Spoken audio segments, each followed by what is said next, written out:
Hi, I'm Coach Amber, and welcome to the Meet RX Success Story podcast. And today we have a special guest with us, Bruce, and he's going to talk about his success with a meat-based diet. Hi, Bruce. Hi, thanks for having me. Awesome. So what I want to know a little bit about what your life was like, your health, what kind of diet you were following, etc., before you ever started a meat-based diet. What was going on in your life? Yeah, so before that, I actually I was a sufferer of ulcerative colitis since the age of 18. I got diagnosed in college, and obviously before that, I was eating just the standard crap, that possibly could have led to ulcerative colitis. I don't know. And so I dealt with ulcerative colitis for about 13 years, and just eating standard recommendations from the doctors, which was low fiber, high fiber, depending on who you talk to. And then, red meat was off the table. It was basically like a low residue diet, which meant what they considered low residue was basically white sugar flour type things. Basically like the brat diet in the case of a flare was bananas, rice, applesauce, toast. Limit things. Maybe you could eat eggs if you could tolerate them, no dairy, stuff like that was sort of the standard. It was basically like keeping you on life support because you were basically destined to be in a terrible situation. Try and manage it with medication.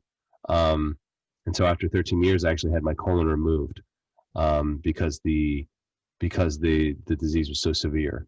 So I'm 30 years old. I'm removing my colon because I couldn't get it under control with medication. And I still had issues after that with things like blockages, discomfort in the ostomy appliance that I have. And I saw Dr. Baker discuss ileostomy patients specifically on his podcast that he did with Rogan. And I was like, wow, I've never heard anyone actually discuss this before. I need to give this a shot. And so around January of 2018, so it's been over 2 years now, I started eating a red meat-based diet. And so I basically said, I'm just going to eat ribeye. The first month was just bacon, eggs, and ribeye. And I felt amazing. And I lost a ton of weight because I still am trying to lose as much weight as I can. I'm trying to get lower, but I lost a ton of weight and I was feeling great. And I was like, wow, my ostomy output is not full of junk. It looks like this meat is digesting immediately. And it is. So red meat digests with near immediacy in the small intestine and stomach. And what its output in the output is basically clear liquid or bile. But whatever in anything else, and even some dairy for that matter, it does not digest quickly in the stomach because now I have a small intestine, which is basically it. So I'm basically like a snake or some other carnivore that has a small digestive tract, even smaller than we already have. And so I have to eat something that's nutritionally dense and easily digestible, which is probably the best thing in the world. This is probably red meat, and the rarer the better. It's kind of how I roll, and it's easier to digest. And so that's kind of like the quick story of had ulcerative colitis. Nobody told me about carnivore. I had ileostomy. I dealt with blockages. Nobody told me about carnivore. And then I found Dr. Baker, and I gave it a shot, and it's amazing. Wow, that's incredible. So what you're saying is that red meat doesn't rot in your gut? Is that what you're saying? Yeah, we did a podcast about this, and from my experience, now, I mean, I'm sure people say, well, this is N+1, N equals 1 or whatever, but in my experience, when only red meat is eaten, especially rare red meat or raw, the output into what would normally be a person's healthy colon is just liquid, which would explain why so many people, when they do the carnivore transition, are like, I can't go to the bathroom. Like, I haven't gone to the bathroom in 5 days. It's like, well, I mean, there's nothing to go, but when you char meat or you eat ground beef or something that's fully cooked or dairy, well, there's some there's some output there that you'll probably waste when it comes to the colon, because I would see that in my output before. Because basically, instead of a colon, I have a clear appliance I could see that I have to empty what would come out into somebody else's colon. So, I mean, yeah, it's kind of graphic and gross, but to be honest, like, I actually like this now because I'm able to tell people this. So it's been a blessing that way, but also it's kind of cool because I feel like a robot, because now I don't have to worry about going to the bathroom. Like, I just done. I'm in and out faster than anyone else going to the bathroom. There are some downsides, like wearing a bikini if you're a woman, or bathing suit. You'll see what's going on. But and then contact sports kind of out of the question in this world. I mean, I just wouldn't feel responsible rolling around on a jiu-jitsu mat when I have an appliance like that. Because if it were to leak because of a punch, it would be pretty, or a hit or a roll or a pull, it would just be irresponsible. But otherwise, I'm fully normal, and I feel my best with this when I only eat meat. I have more energy, more strength. I don't feel bogged down. I don't have digestive issues like GERD or like indigestion. With the ostomy, it tends to be that people get indigestion more so because there's blockages that really hurt you when it's slow moving material. No, it's not the case. If anything, meat moves really fast through the small intestine, so I can really plan my bathroom around what I eat, because I know how long it's going to take to process. And for the next hour or so, I'm going to have to go to the bathroom a few times to empty this thing, and then I'm good to go the rest of the day. So fasting is easier, obviously, because there's nothing there. But fasting with a meat-based feed is basically one meal a day or one meal every, whatever you want to do. You can really plan out and have control over your ostomy, as opposed to being subject to whatever it does. And I think a lot of people, because if you eat carbs, it's slow moving, and you'll kind of have to go to the bathroom a lot throughout the day because you've eaten things that don't move. Well, steak, immediate, there's output. You empty it a few times and you're done. It's not like an all day situation, which actually I didn't mention on the podcast with Shawn, but eating this way gives you control over your gut, as opposed to your gut controlling you. That is fascinating. Thank you for sharing that. That is a kind of an unfortunate cool thing that you can talk about.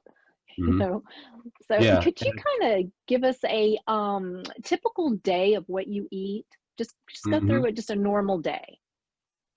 Typically I would, most recently I've been fasting a lot, but typically I would wake up in the morning and I might have a giant breakfast of bacon, eggs, and or steak and eggs. So it'd be a pound of bacon, 6 eggs. Then I would probably not eat until later that day in the evening and have 2 pounds of ribeye. It's pretty typical for a big eating day. Right now I've been doing something less. Now, there is a caveat to all of this. After I initially lost about 135 pounds with Dr. Baker, basically after Dr. Baker, I lost about 135 pounds. So I was 390 pounds. And Carnivore was like a godsend. But what I had not done is I had not addressed the emotional eating side of my problems. So sugar is a crutch. It's a drug. And so I still was eating meat-based diet all the time, but I was also indulging in things like donuts. Because for me, bread will digest. Like, I know that ice cream and bread will digest. I can't, if I eat plants, I've had multiple blockages in the hospital. It's terrible. Or nuts or something, that it's just a bad idea. So I can, however, eat refined sugar.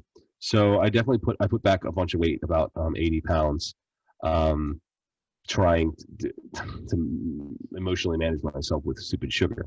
So recently I've been fasting. So I've been doing a big refeed of carnivore meal, and then fasting for 3 days, and then doing another big carnivore meal, and then fasting for 5 days, trying to shed the weight as fast as I can, all the mistakes I made of bringing back sugar. So, but I think most people, and I probably feel the greatest when I eat 1 meal a day, 2 meals a day of just carnivore-based meal, and it's typically eggs, maybe a little cheese, steak, Bacon. That's pretty much it.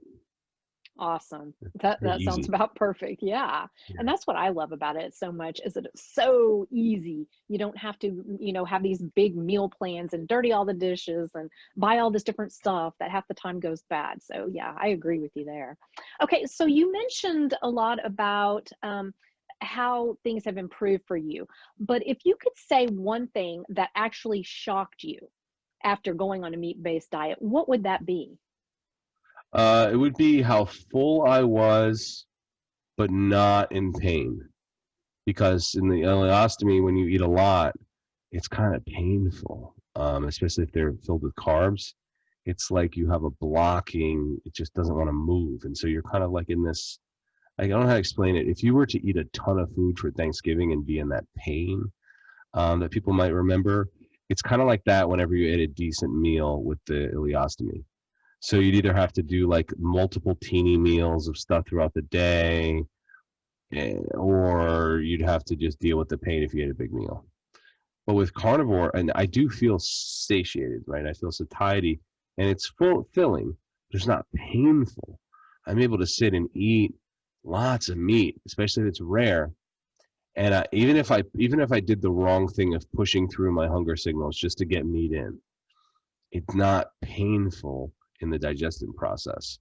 It is just very filling, as opposed to filling and painful. Because you can get full on bread and fiber and stuff, but that is a different kind of pain of full than the actual satiated feeling of eating fat and meat that actually feels, makes you feel full and good. I can totally relate to that. I get exactly what you're saying, and could not agree more.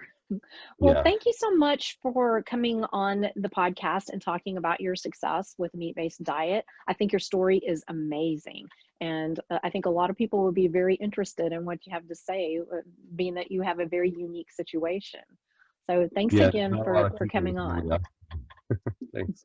Thanks for having Bye, me. Bruce.